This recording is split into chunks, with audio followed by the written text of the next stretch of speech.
Hey guys, I want to show y'all how to use FS Tools. I know a lot of collectors probably get into collecting addressable alarm panels, and I want to teach people how to program their own panels. So there's a tutorial on how to download FS Tools. Go check it out and then come back.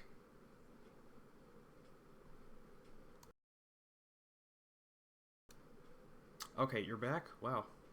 Alright, so what we're gonna do before we can do anything, duplicate, configure, or delete, you got to fill out the customer information. You gotta come over to here. We're just going to type in my name, the panel type. You can put 50 point address, 198 point address, or 954 point address. For the sake of this, we're gonna go with 50, and then you click save, and it'll save their record in the database. Make sure that's highlighted. You click configure. Factory default is the only one you should have.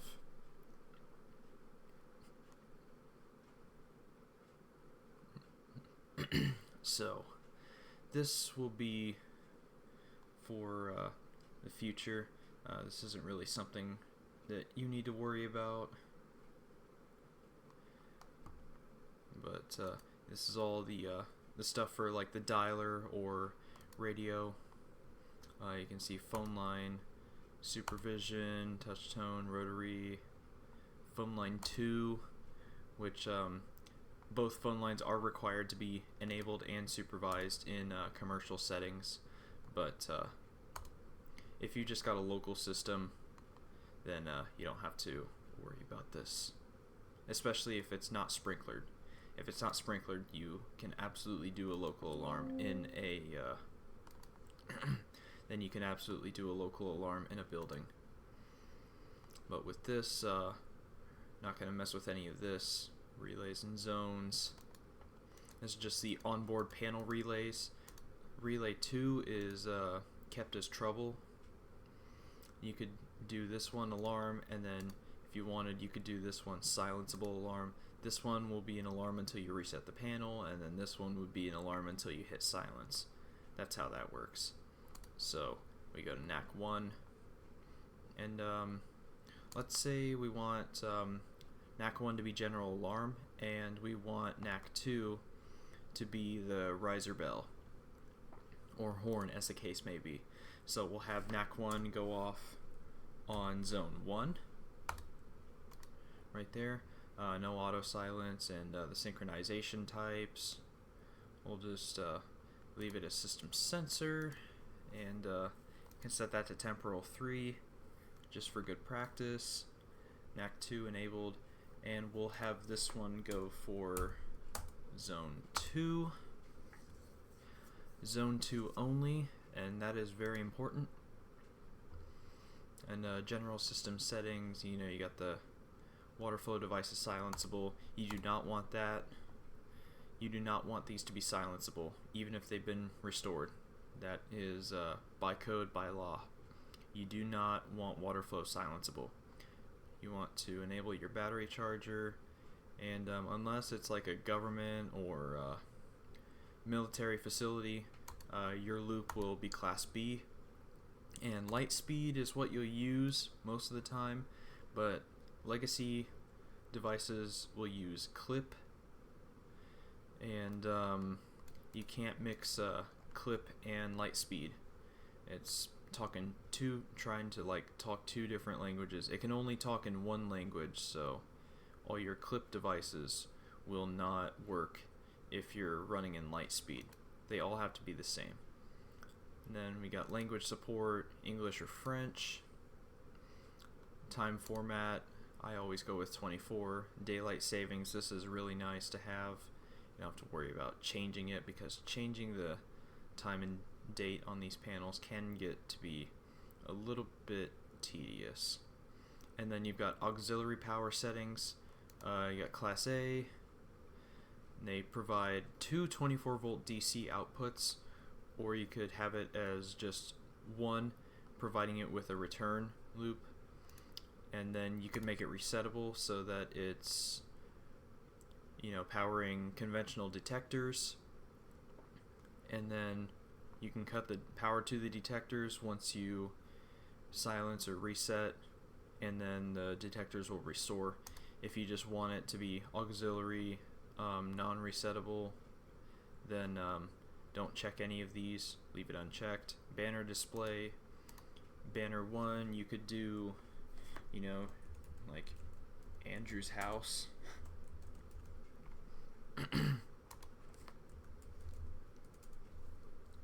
So, oh, good lord. Alright, yeah, Andrew's house system. But we're not going to do that. We'll leave it as factory for now, just for the purpose of this video. And primary annunciator bus. If you want to have an annunciator, you would enable that. And port, it'll be serial S-bus, not parallel. Leave all that stuff. And an 80, you can change the exact type that you want later on, right here. You can have an 80, an I/O, LED, relay, 100. For the sake of this, do that, and then click that. It'll show an 80. And then next, this is for secondary. Don't need that. Function keys, can skip right over that. And now we're up to like actual input and input devices, detectors and modules. So by code, you got to have a smoke above your FACP. So you highlight the first slot, add devices. This one's going to be address 1, and unfortunately detectors and modules are not separate, so they have to be sequential. So you can't have a smoke as 1 and a module as 1. You have to advance. It's kind of dumb, but whatever. So you can have as an adjective and then a noun. None of these work for me, so make a custom one, and we'll do smoke above FACU. And this is going to be on zone 1. And you don't want alarm verification, that's never really used. And just checking everything, and there you go, you got smoke photo, and that'll be the only one in this section. You can look at a graphical view. I actually like using this. This is really nice. P means photo detector. There you go. Next, modules. So let's say we just got you know, just simple you know, 6 systems, no fire pump. Let's say you got a pump house, just to make it simple.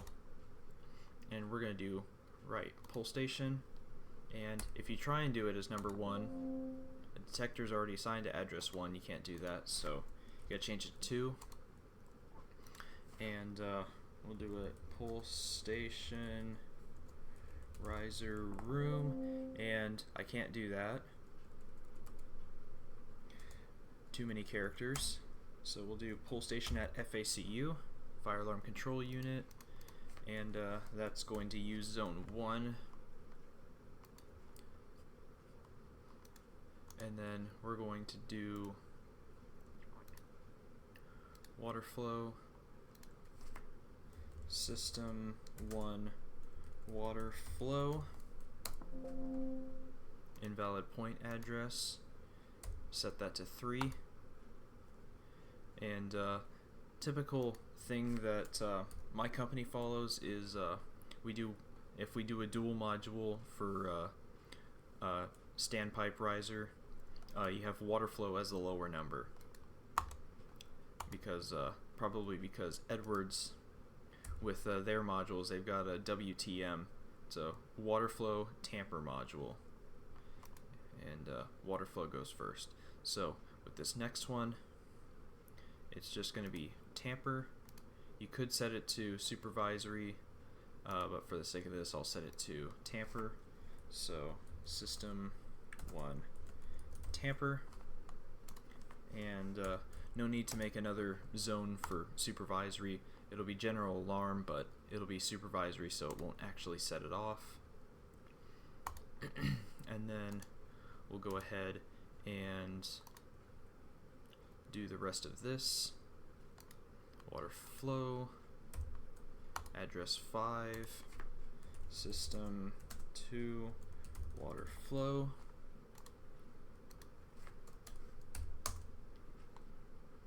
One, two, and we'll do the tamper right here. System 2 tamper. That'll use zone 1. Walk testable. You can leave it as walk testable. Doesn't really matter.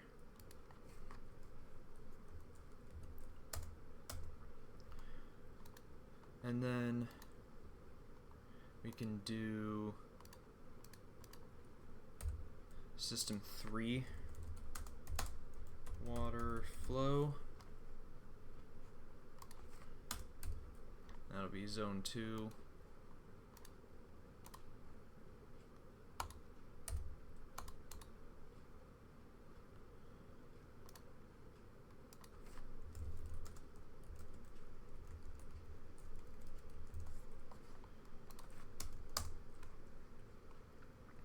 So you got to make sure they're all alternating: water flow, tamper, water flow, tamper, water flow, tamper. You don't want to have tamper, tamper, and it's like, oh no, I did it wrong. So we'll do, let's say it's got 5 systems. So system 4 water flow, and I also like to do with exclamation marks at the beginning and end, but for the purpose of this video, I won't do that. This is going to be long enough as it is. And then when doing these, you know, there's a lot of attention to detail that needs to be caught. You know, it definitely takes time. It's not something I would advise rushing. But that's just me.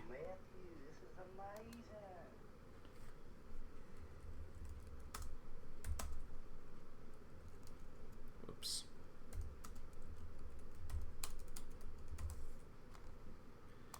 And then I'm gonna do the system 5 flow.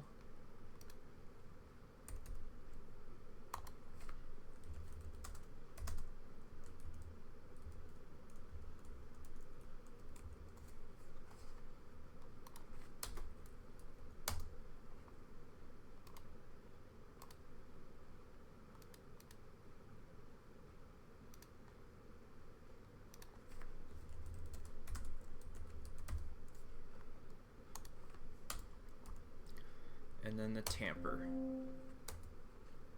Don't forget your address. It will tell you.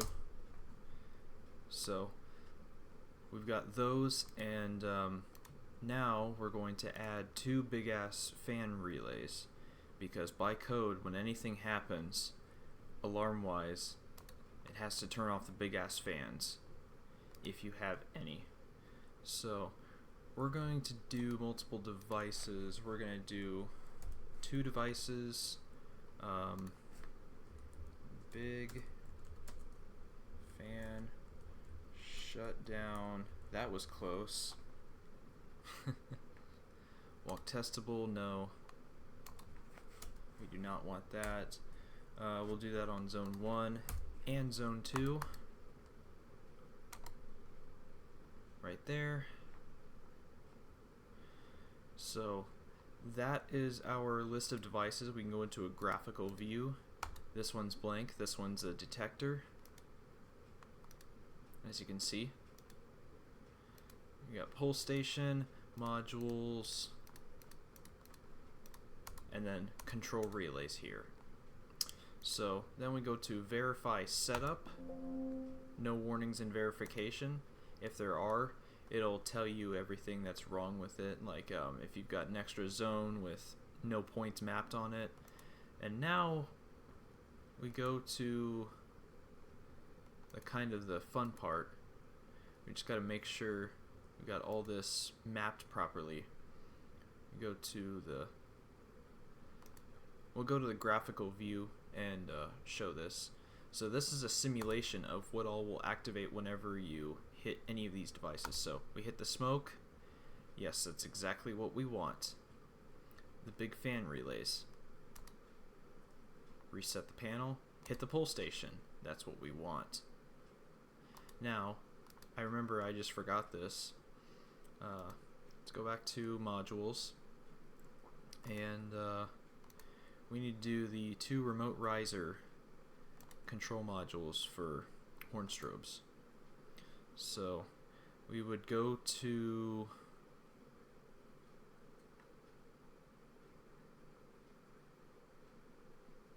horn circuit control.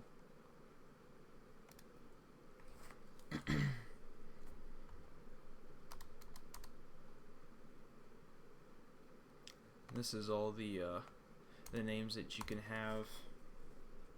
Remote riser horn,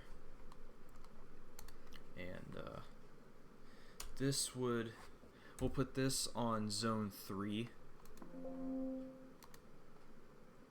Yes, that is an invalid point address, and this will also kind of walk you through, like in case you need to go back and change something. So this will be remote riser horn for system 3 and 4. So we'll go ahead and change this to zone 3, and zone 3, and then system 5 will be zone 4, and we'll map this with zone 3.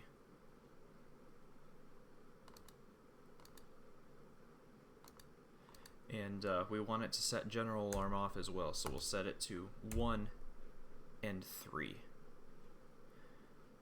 2 will be for the systems that are in the riser room, so that'll be systems 1 and 2.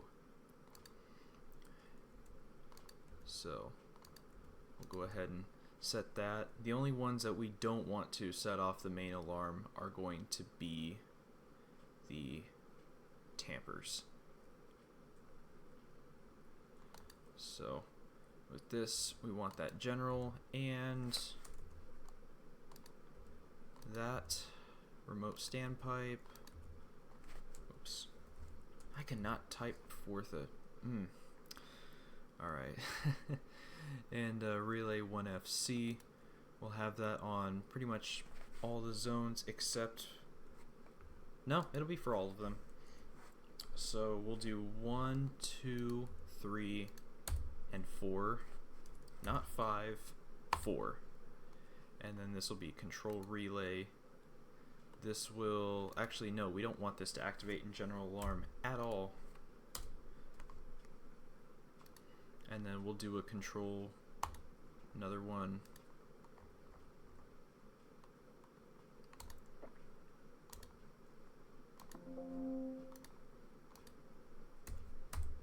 So you can see it's catching my mistakes.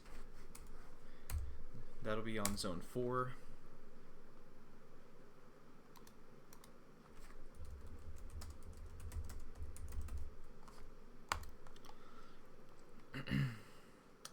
And let's go ahead and verify our setup again,